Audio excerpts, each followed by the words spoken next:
একটা দুর্নীতির সাথে কম্প্রোমাইজ করে ফেলার অন্য একটি দুর্নীতিকে মুখোশ খুলতে গিয়ে সেটা কোনোদিন দুর্নীতি বিরোধী লড়াইকে এগিয়ে নিয়ে যেতে পারে না। নমস্কার, রায়বাহাদুরে আপনাদের সবাইকে স্বাগত।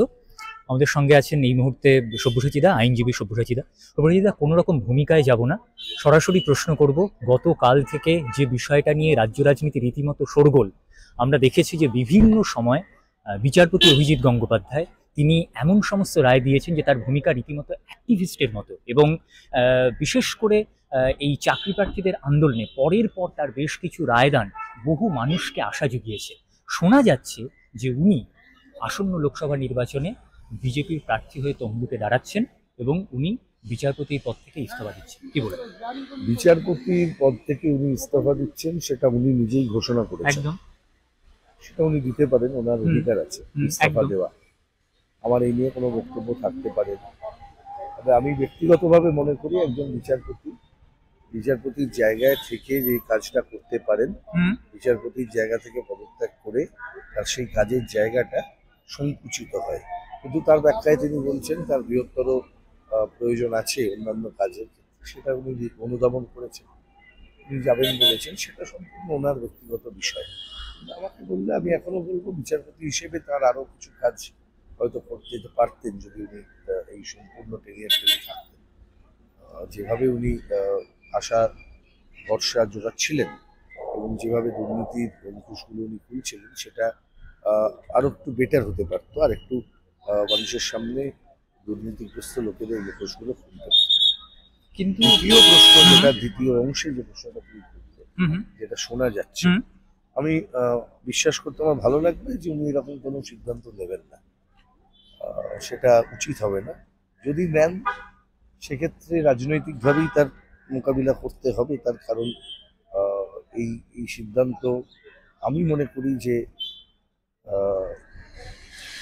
একটা দুর্নীতির সাথে কম্প্রোমাইজ করে ফেলার অন্য একটি দুর্নীতিকে মুখোশ খুলতে গিয়ে সেটা কোনোদিন দুর্নীতি বিরোধী লড়াইকে এগিয়ে নিয়ে যেতে পারে না। মানে খুব সিম্পল, দুর্নীতির বিরুদ্ধে লড়াই করবেন আর আমদার গণতন্ত্রের বিরুদ্ধে কথা বলবেন না, দুর্নীতির বিরুদ্ধে লড়াই করবেন, আম্বানি আদানিদের বিরুদ্ধে কথা বলবেন, দুর্নীতির বিরুদ্ধে লড়াই করবেন, কিন্তু যখনই সেখানে দেখা যাবে এই ইলেকট্রাল বন্ডের এই এত টাকা কোথায় গেল, পিএম কেয়ারস এর টাকা কোথায় গেল, সেটা নিয়ে বলবেন না, এটা কখনো হতে পারে না।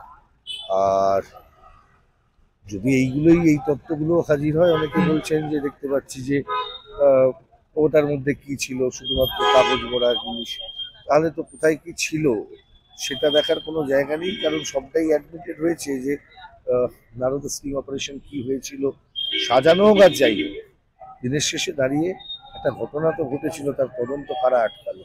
এত যদি সহজ হতো তাহলে তো এথিক্স কমিটিটাও বসতো। রাইট, লালকৃষ্ণ আদবানির এথিক্স কমিটি তাহলে বসাতে পারতেন। একদম। তাহলে আমরা এইটা নিয়ে এই মুহূর্তে এতটা কনক্লুশনে চলে যাব, এটা হয় না। তাই আমি মনে করি, আমি এখনো বিশ্বাস করতে আমার ভালো লাগবে যে জাস্টিস গাঙ্গুলি তিনি যে কোনো জায়গাতে উনি যেতে পারেন, উনি ইজ ফ্রি টু গো, কিন্তু উনি বিজেপির হাত ধরে বিজেপির প্রার্থী হবেন না। যদি হন তাহলে সেটা হবে অত্যন্ত দুর্ভাগ্যজনক। সুপ্রতিত, আপনি হবেন না বলছেন, কিন্তু একরকম কিন্তু এই রকম একটা ফোন কলও প্রকাশ্যে চলে এসেছে যেখানে শিশির অধিকারী বলছেন যে তমলুক থেকে বিজেপির প্রার্থী অভিজিৎ গাঙ্গুলি, এটা নিশ্চিত। যতক্ষণ না জাস্টিস গাঙ্গুলি বলবেন, তিনি এখনো পর্যন্ত বিচার রাইট, সুতরাং যতক্ষণ না তিনি বলবেন, I would be relying on his judicial conscience. একদম, একদম। তিনি যেভাবে নিজের একজন জাজ হতে গেলে তো কনসিয়েন্সের দরকার আছে, সেই কনসিয়েন্স তার আছে বলেই তিনি বিচারপতি হিসেবে কাজ করেছেন, এবং বিচারপতি হিসেবে আমাদের অনেকেরই অনেক আশা ভরসা জুগিয়েছেন, বহু মানুষের এই বাংলার হাজার হাজার চাকরি প্রার্থী ছেলে মেয়েদের মুখে হাসিও ফুটিয়েছেন। তার রায়েতেই অসংখ্য চাকরি হয়েছে, একদম। তার রায়েতে অনেক দুর্নীতিগ্রস্ত লোকজন তারা জেলে আছে। অন্ততপক্ষে যেগুলো ভাবা যেত না, যে সমস্ত বিষয়গুলো আমরা ভাবতাম যে নেতা মন্ত্রীরা বোধহয় চিরকাল পার পেয়ে যাবে, অন্ততপক্ষে মানুষের মধ্যে এই বিশ্বাসটাও কিন্তু আজকে এসছে, না এটাও সম্ভব যে মন্ত্রীও জেলে যেতে পারে, নেতাও জেলে যেতে পারে।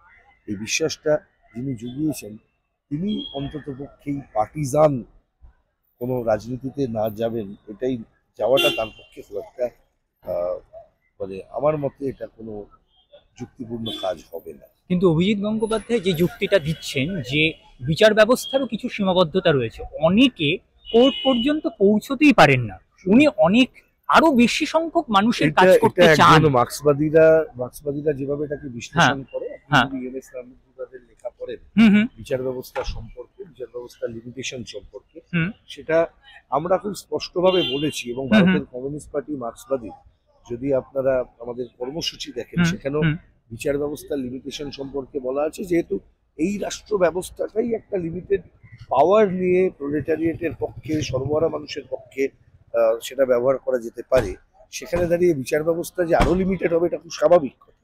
বিচার ব্যবস্থাতে একটি শ্রেণীর প্রাধান্য, বিচারপতি হিসেবে তাদের অংশগ্রহণ, এটা থাকবে, এটা খুব স্বাভাবিক কথা। এটা নতুন কিছু নয়। আমরা যেদিন থেকে ভারতের সুপ্রিম কোর্ট চালু হয়েছে, মানে আমি সাংবিধানিক ভারতের কথা বলছি, তার আগে গেলেও তাই বিচার ব্যবস্থা চিরকালই ক্লাস, যারা রুলিং ক্লাস তারাই ডমিনেট করেন এই ব্যবস্থা। হুম। এটা অস্বীকার করার কোনো জায়গা নেই। তো মূল যে জায়গাটা, যেটা আজকে দিনে দাঁড়িয়ে এই একটি ব্যবস্থাকে বিশ্লেষণ করতে কার্যকরী হয়, সেটা হচ্ছে কোন অর্থনৈতিক ফিলোসফি, কোন অর্থনৈতিক থিওরি আজকে আপনাকে নিয়ন্ত্রণ করছে। সেটা Right. অবশ্যই নিওলিবারালিজম আজকে আমাদের ডমিনেন্ট ফ্যাক্টর, এবং সেই নিওলিবারালিজমের আজকে তার ট্রেন্ড হচ্ছে একেবারে মানে ভীষণভাবে, মানে আমি কি বলবো, মানে ভয়াবহ। এবং তারা দক্ষিণ পন্থার পক্ষে সরাসরি কাজ করছেন। আপনি কোনোদিন দক্ষিণ পন্থাকে রুখতে পারবেন না যদি ধান্দার ধনতন্ত্রকে পরাজিত না করতে পারেন। তার জন্য লেনিনের যে imperialism is the highest stage of capitalism, আমরা যদি না পড়ি, না বুঝি, তাহলে আমার মনে হয় যে আজকের পরিস্থিতি থেকে আমরা বিশ্লেষণ করতে পারবো না। ধান্দার ধনতন্ত্রকে আপনি যতদিন না পরাস্ত করতে পারবেন, কোথা থেকে আপনি দুর্নীতি রুখবেন? আপনি ধরুন না যে কোনোদিন, মানে ডু ইউ থিঙ্ক যে আন্না হাজারের মডেল আমাদের দেশে খুব দুর্নীতি রুখতে সফল হয়েছে? সরকার বদলেছে, হয়তো এর একদম। জন্য আপনার দিল্লিতে একটা জায়গায় মানে কংগ্রেসের সরকার গিয়ে আপের সরকার এসে গেছে, বা আপনি পরে 2014 থেকে না খাউঙ্গা না খানে দুঙ্গা না খাউঙ্গা এরকম একটা সরকার এসে গেছে। কিন্তু দুর্নীতি কি গেছে? রাইট। কালো টাকা কি ফিরেছে? তাহলে করে যদি আপনাকে ধাক্কা মারতে হয়, তাহলে আপনাকে ব্যবস্থার গোড়ায় যেতে হবে। একদম। ব্যবস্থায় গোড়ায় যেতে হলে আপনাকে ইমিডিয়েটলি, আমি জানি না যে সরকার বলছে যে সুপ্রিম কোর্টের রায় ইলেকট্রাল বন্ড নিয়ে, যেখানে অন্ততপক্ষে আর কয়েকদিনের মধ্যে আমাদের জেনে যাওয়ার কথা, কারা সেই সমস্ত অদৃশ্য শক্তি, কারা বিজেপিকে, তৃণমূলকে, অবশ্যই দ্বিতীয় পার্টি হিসেবে একদম। তৃণমূল, এই যে টাকা তারা পেয়েছে, কারা সেই ব্যক্তি, তাদের মধ্যে কমন কে কে আছে, কারা চাইছে এরকম দুটো পার্টিকে ক্ষমতায় রেখে দিতে? তাহলে তো আমরা পরিষ্কার হয়ে যাবো কেন গভর্নমেন্ট এটাকে অ্যামেন্ড করবার চেষ্টা করছে, কেন্দ্রীয় সরকার। তাহলে কি ডালমে কুচ কালা হয়? রাইট। আপনি মুখে বলছেন এখানে তৃণমূলের বিরুদ্ধে আপনি লড়ছেন, তৃণমূল দুর্নীতি করেছে সবাই জানি, একদম একদম। তৃণমূল চোর আমরা সবাই জানি, নতুন কিচ্ছু না। কিন্তু একে আপনি কাটতে পারবেন তখনই যখন আপনার কাছে একটা শক্তি আছে, যার সদিচ্ছা আছে দুর্নীতির গোড়ায় গিয়ে আঘাত করা, নইলে তো একই জিনিস চলে আসবে। আজকে শাহজাহান শেখকে তৃণমূল নেতা করেছে, কালকে XYZ শাহজাহান শেখকে নেতা করবে। কারণ শাহজাহান শেখ নয়, শাহজাহান শেখ যে তার কর্তৃত্ব করে ওখানকার মানুষের উপর, ওখানকার সম্পদের উপর যে নিয়ন্ত্রণটা করছে, সেই নিয়ন্ত্রণটাকে সে রাজনৈতিক ক্ষমতা দখলের কাজে ব্যবহার করছে। সেখানেই তো প্রশ্ন সব্যসাচীদা, যে স্পেকুলেশনটা চলছে সেই স্পেকুলেশনটা যদি সত্যি হয়, যে বিপজ্জনক। যে অভিজিৎ গঙ্গোপাধ্যায় লড়াই এতদিন ধরে দুর্নীতির বিরুদ্ধে, সেই লড়াই কোথাও গিয়ে রুদ্ধ ধাক্কা তো হয়ে যাবে না? পাবেই, ধাক্কা তো খাবেই। এবং দ্বিতীয় কথা হচ্ছে, তিনটে কারণে ধাক্কা খাবে। হুম। এক, সেটা হচ্ছে যে মানুষের আশা ভরসার জায়গায়, দেখুন দিনের শেষে দাঁড়িয়ে সাধারণ মানুষ, আমি সাধারণ মানুষের পার্সপেক্টিভ থেকে বলি, একদম। সাধারণ মানুষের কাছে কিন্তু আহ, এই তৃণমূল, বিজেপি, মোদি, মমতা, এই বাইনারি Binary, বাইরে দাঁড়িয়ে তার কাছে কিন্তু তার জীবনটা অনেক গুরুত্বপূর্ণ, যেখানে সে চায় তার ছেলেটার বা মেয়েটার চাকরির জন্য প্রত্যেক বছর বন্দোবস্ত। সেই প্রশ্নটাকে অ্যাড্রেস হচ্ছে না। এইটা আমাদেরকে কিন্তু একটু দেখে নেওয়াটা দরকার আছে। এটা তো ভাঙবে, এটা এই যে এটা তাদের লড়াইটাকে দুর্বল করে দেবে অনেকটা হলেও। এবং খানিকটা হলেও যারা চুরি করেছে তারা বলতে সুবিধা হবে তাদের, দেখো বায়াস বায়াস বায়াস বায়াস, এই জায়গাটা চলে আসবে। ঘোলা জলে মাছ ধরতে অনেকে নেমে পড়বে। আরেকজন আইনজীবী যারাও আপনাদের লড়াইয়ে সঙ্গী হয়েছেন বিভিন্ন সময়, কৌস্তব বাগচি তিনিও বিজেপিতে জয়েন করলেন। এই যে ট্রেন্ডটা, এটা কোথাও গিয়ে অর্থাৎ তৃণমূলকে রুখতে আমরা আরেকটা দুর্নীতিগ্রস্ত দলের সাহায্য নিচ্ছি বা সেই দিকে চলে যায়, এইরকম একটা বাইনারি কি তৈরি হয়ে যাচ্ছে আসলে? Frying pan to fire. আচ্ছা, ফ্রাইং প্যান টু ফায়ার যে কথাটা আমরা বলেছিলাম, বুদ্ধদেব ভট্টাচার্য তিনি একদম কোট আনকোট এটিকে বলে দিয়েছিলেন যে তপ্ত কড়াই থেকে জ্বলন্ত চুলায় গিয়ে ঝাঁপিয়ে পড়া। রাইট। সেটাই হচ্ছে। এবং তপ্ত কড়াইয়ের মধ্যে আপনি যদি দেখেন যে এই ব্যাঙের একটা মানে এই বয়েলিং ফ্রগ সিনড্রোম বলে একটা বস্তু আছে, অভ্যেস করিয়ে নেবে। দক্ষিণপন্থা সাধারণত যেটা করে, সেই ব্যাঙকে যদি আপনি গরম জলের মধ্যে আস্তে আস্তে করে বসিয়ে রাখেন কিছু হবে না, থাকতে পারে। কিন্তু জলটা ঠান্ডা করে ওই জলটাকে যদি ব্যাঙটাকে বসিয়ে রেখে অল্প অল্প অল্প অল্প করে গরম করেন, তখন যখন গরমের একদম চূড়ান্ত জায়গায় তাপাঙ্ক পৌঁছায়, তখন কিন্তু ব্যাঙটা একবার লাফাবার চেষ্টা করে, পারে না, মারা যায়। এইরকম একটা পরিস্থিতি তৈরি করে দেওয়া হচ্ছে, যেটা দক্ষিণপন্থীরা করে থাকেন। পলিটিক্স অফ রাইট উইং যদি না কেউ বুঝতে চান এবং পলিটিক্স অফ লেফট উইং যদি না বুঝতে চান, আজকে বিজেপির বিপদকে বোঝা যাবে না। তাই বিজেপির এই রাইট উইং রাজনীতির বিপদকে যদি আপনাকে রুখতে হয়, তাহলে সেখানে পলিটিক্স অফ লেফট সেটাকে প্রমোট করেই আপনাকে রুখতে হবে। সেটা এই তৃণমূল বা বিজেপি এই দক্ষিণপন্থী ঘরানার মধ্যে থেকে সম্ভব নয়। তাই এই কাজটা করার জন্য কিন্তু যে বিষয়গুলোর খোঁজ করার দরকার, আমরা আস্তে আস্তে আস্তে আস্তে আমার ধারণা মানুষ সেটা বুঝতে পারছেন, বুঝতে পারবে না। কারণ মানুষ তো দেখতে পেলেন যে কি হচ্ছে, দুর্নীতি কোন জায়গায় গেলে। আজকে আপনি দেখেছেন যে এই মিডিয়া দখলের রাজনীতি কি আমরা আলোচনা করছি। ঠিক আজকে আপনি দেখছেন যে আমরা সেমিনারে আলোচনা করেছি এই নিয়ে। ছেলের বিয়েতে কি হচ্ছে, আর একজন সাংবাদিক, নামকরা সাংবাদিক গিয়ে তাকে মোটামুটি বাড়ির ভৃত্যের মতন আচরণ করছেন। বাবু, তোমার এটা তো ছবিটা তোলো গো, তুমি হাতিকে চান করাচ্ছ, হাতিকে খাওয়াচ্ছ। এটা তার মানে সেই আগেকার দিনে যে রাজার ছেলের বিয়ে হচ্ছে, সেখানে কিছু কর্মচারী, রাজকর্মচারীরা তারা কাজ করছেন, এইরকম একটা দৃষ্টিভঙ্গি। সেখানে মার্ক জুকারবার্গ আসছেন, বিল গেটস আসছেন, সেখানে তোমার আমার লড়াইয়ের কোনো জায়গা নেই। এই জায়গাটাকে বুঝতে হবে। কমন আমি আগের খুব বলতাম এটা, যে যখন মুকেশ আম্বানির মেয়ের বিয়ে হলো, সেই বিয়ে বাড়িতে সব রাজনৈতিক দলের লোকজন নিমন্ত্রিত। তো আমাকে একজন পরের দিনকে এটা বলার পর সে বললো, তোদের এত রাগ হচ্ছে কেন, তোদের নেতাদের নিমন্ত্রণ করেনি বলে। রাগের কোনো জায়গা নেই। বামপন্থী রাজনৈতিক দল, বিশেষ করে সিপিআইএম, তাদের এখানে নিমন্ত্রণ পাওয়ার অর্থ হচ্ছে তাহলে অন্য কিছু বুঝতে হবে। অ্যাটলিস্ট আমাদের নেতাদেরকে সেখানে নিমন্ত্রণ করা হয়নি বা তারা জাননি, এটা মানে at least we are on the right track. এই জায়গাটাকে খুব পরিষ্কার। পলিটিক্স যদি পরিষ্কার না থাকে, মাথা যদি পরিষ্কার না থাকে, এই পরিস্থিতিটা এতটাই কনফিউজিং, যেখানে কিন্তু চূড়ান্ত ভয়ঙ্কর ভবিতব্যের দিকে আমরা কিন্তু হাঁটতে পারি। সুতরাং আমাদের সেই বিষয়টা নিয়ে সচেতন থাকতে হবে। আপনি যেটা বললেন সেই জায়গা থেকে আবারও ঘুরে ফিরে একই প্রশ্ন আবারও আসবে, এই কারণেই আপনি যেটা বলছিলেন যে কোথাও দক্ষিণপন্থাকে কিন্তু এইরকম মানে সেমি দক্ষিণপন্থা দিয়ে বা একটু লঘু দক্ষিণপন্থা দিয়ে আটকানো যাবে না। তো সেই জায়গা থেকে অভিজিৎ গঙ্গোপাধ্যায় কোথাও কিন্তু এইরকম জনসাধারণের মাসিহা, ভগবান, এই এই এই এই কিছু স্টেটমেন্টও, মেসিয়া, ভগবান, এই যে রাজনীতিগুলো, এগুলো হচ্ছে খুব ইমোটিভ পলিটিক্যাল এক্সপ্রেশন। আপনি মাথায় রাখবেন, ইমোটিভ পলিটিক্যাল এক্সপ্রেশনের রাজনীতিতে খুব লিমিটেড জায়গা আছে। মানে ঠিক যে কথা ঠিক, রবিনহুডের চরিত্র বহু মানুষকে, বহু বিপ্লবীদেরকে একটা সময় স্বাধীনতা আন্দোলনের মধ্যে আসতে করেছে। চে গুয়েভারা হতে পেরেছিলেন because there was a systematic building of a revolution. সেটা ছাড়া কোনোদিন চে গুয়েভারা সেই পরিস্থিতিটা ছিল, সেই তাকে করতে হয়েছে, তাকে ধীরে ধীরে ধীরে ধীরে এই জায়গাটায় পৌঁছতে হয়েছে। তিনি কিন্তু একটি রাজনৈতিক মতাদর্শের চর্চার মধ্যে ছিলেন। এই মতাদর্শ চর্চা ছাড়া এটা সম্ভবপর নয়।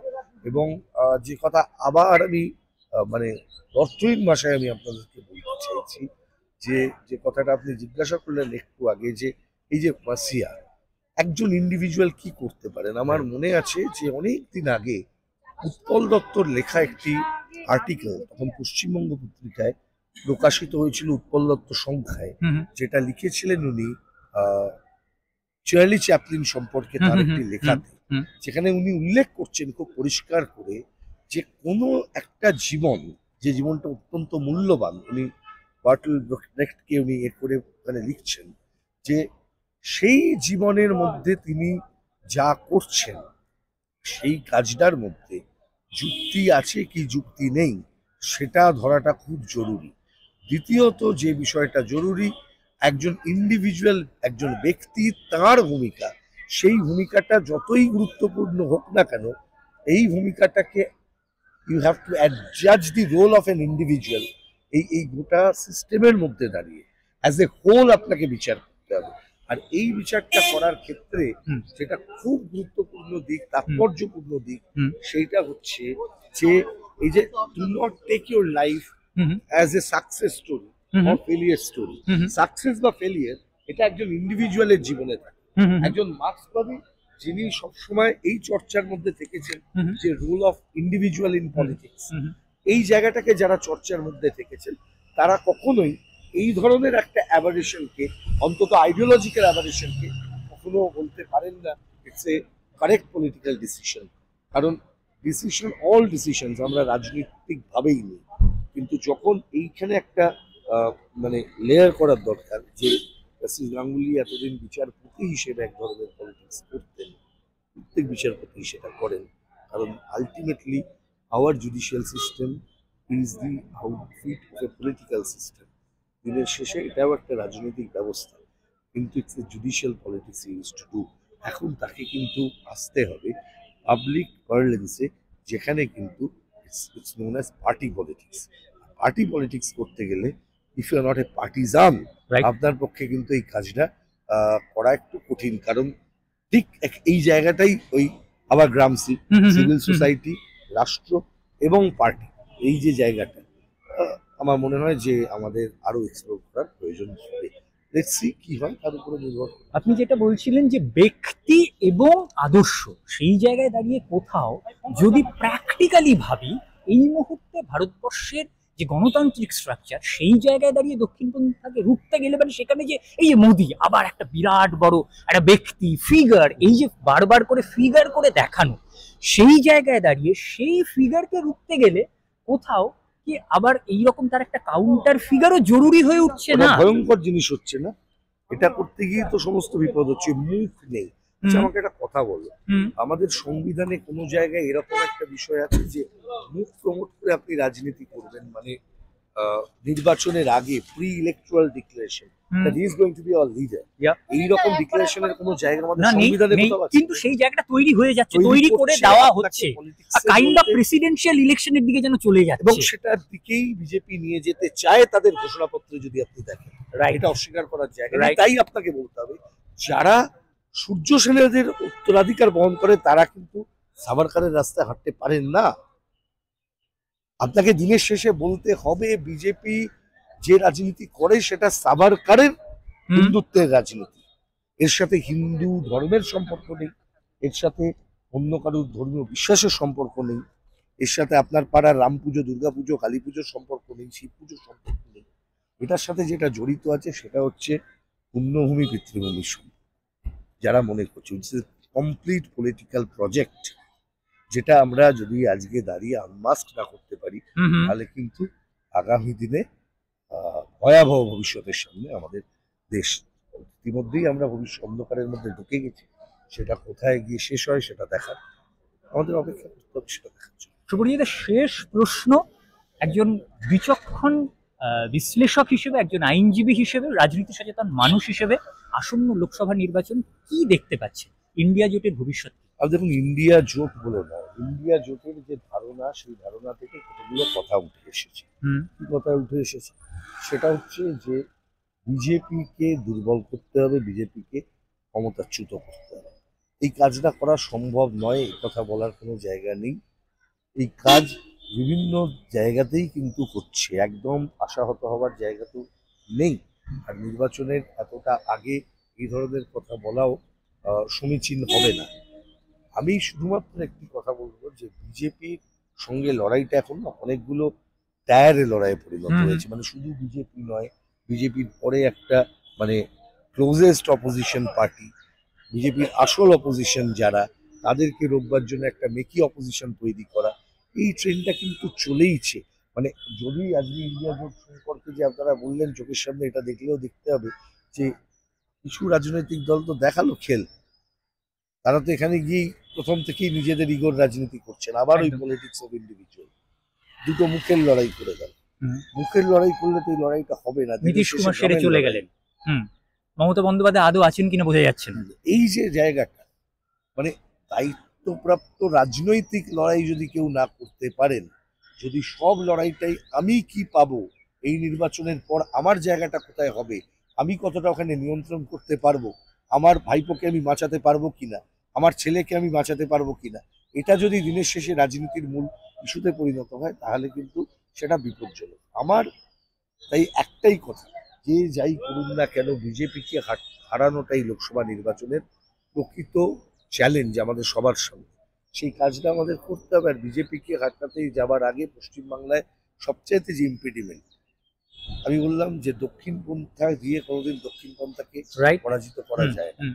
বামপন্থার বিকাশ ঘটাতে হয়। তাহলে বামপন্থার উপরে পশ্চিমবাংলায় আক্রমণ সবচাইতে বেশি খারাপ করেছে, তাদেরকে যদি দুর্বল না করা যায়, কিন্তু এই ফোর্সটা গিয়েই আগামী দিনে বিজেপিকে এখানে স্ট্রেংথেন করবে। খুব রাজনৈতিক কথা, কিন্তু আমাদেরকে তারই মধ্যে থেকে আশাবাদকে আহ, আনতে হবে। 32-এ অ্যাবসলিউট জায়গায় গিয়েছিল হিটলার, একদম। কিন্তু আহ, কয়েক এক দশকের একটু বেশি সময়ের কম সময়ের মধ্যেই কিন্তু তার অবস্থা কি হয়েছিল সেটা জানে। ফলে ইতিহাসের নিরিখে বিভিন্ন সময় দেখা যায়, অনেক সময় 10,000 বছর ধরেও মনে হয় যেন রোজ, মানে 10 দিনও মনে হয় 10,000 বছর, বহু সময়। কিন্তু একদিনের মধ্যে এমন কিছু করতে পারে যেটা 10,000 বছর দুনিয়া করা এরকম আমাদেরও করতে হবে। এই জায়গাটা খুব গুরুত্বপূর্ণ হচ্ছে। কৃষক আন্দোলন হচ্ছে, হুম। হুম। নাগরিকত্বের ইস্যুতে মানুষ হুম। আন্দোলন করছে, ঐক্যবদ্ধ আন্দোলনের জায়গা তৈরি হচ্ছে, ক্ষেত্র তৈরি হচ্ছে, ট্রেড ইউনিয়ন আন্দোলন হচ্ছে, সরকারি কর্মচারী আন্দোলন হচ্ছে, যেখানে ঐক্যবদ্ধ আন্দোলনের যে জায়গাটা, ক্ষেত্রটা, সেটা তৈরি হচ্ছে। কিন্তু তার বিপক্ষে পাকিস্তানে গিয়ে একখানা বোম মেরে দাও। না, হ্যাঁ। এটা তো চলবে, এটা তো দক্ষিণপন্থার বিরাট strategy। বিরাট বড় করে রাম মন্দিরের উদ্বোধন করো। সেই দক্ষিণপন্থার জায়গায় strategy। দাঁড়িয়ে এই মানে এই থিওরি, এটা কি Shock কোথাও politics। সাধারণ মানে এই যে ধর্মীয় হলাহল, এই জায়গায় দাঁড়িয়ে সাধারণ মানুষের কাছে কি সেই থিওরি কি রিচ করানো আদৌ সম্ভব হবে, মানে প্র্যাগমেটিক্যালি সাকসেসফুল This হবে? is possible, যদি ওই কারণেই বললাম, হুম। দক্ষিণপন্থার বিরুদ্ধে দক্ষিণপন্থী বিকল্প না খুঁজে প্রকৃত বামপন্থী বিকল্প খোঁজার যে কাজ, সেটা করেছিল, সেটাতেই একমাত্র আমাদের বিকল্প রাস্তা খোঁজা যাবে। মতাদর্শের রাজনীতি দিনের শেষে দাঁড়িয়ে একটা মস্তিষ্কের সাথে আর একটা মস্তিষ্কের লড়াই, এই জায়গাতে দাঁড়িয়ে পথটাকে আপনাকে নিশ্চিত, মানে একেবারে নির্দিষ্ট করতে হবে, এবং এটা মেনে নিতে হবে যে দক্ষিণপন্থী রাস্তায় হাঁটলে, মুখের বিরুদ্ধে মুখ লাগালে এটা সম্ভব নয়। তাতে করে রোজ সকাল বিকেল আপনি ফিড পাবেন, আপনার ভিডিও বাড়বে, লাইক বাড়বে, রেভিনিউ বাড়বে, কিন্তু আমার প্রচার হবে, অন্য 4-5 জনের প্রচার হবে, কিন্তু মানুষের কোনো লাভ হবে না। মানুষকে ওই জায়গাতে মূল লড়াইয়ের দিকে, লড়াইটাতে মূল রিয়েল ইস্যুর দিকে হাঁটতে হবে। যে হাঁটে, এখন এই দেখুন সারা পশ্চিমবঙ্গে অধিকার যাত্রা হচ্ছে, সরকারি কর্মচারীরা হেঁটে আসছে বিভিন্ন জায়গায়, আগে ইনসাফ যাত্রা রয়েছে, লড়াইটা এইখানে। এটা রিয়েলাইজ যেদিন মানুষ করে ফেলবে, সেদিনকে লড়াইটা মানুষই জিতে দেবে। আপনি আমি কেউ এটার ম্যাজিক দিতে পারবো না। শুভজিৎদা অসংখ্য ধন্যবাদ। শুভজিৎদা যেটা স্পষ্ট করলেন যে দক্ষিণপন্থার লড়াই কিন্তু বামপন্থী আদর্শের বিকাশের মধ্য দিয়েই হবে। আপনাদের চোখ থাকুক রায় বাহাদুর। Thank you.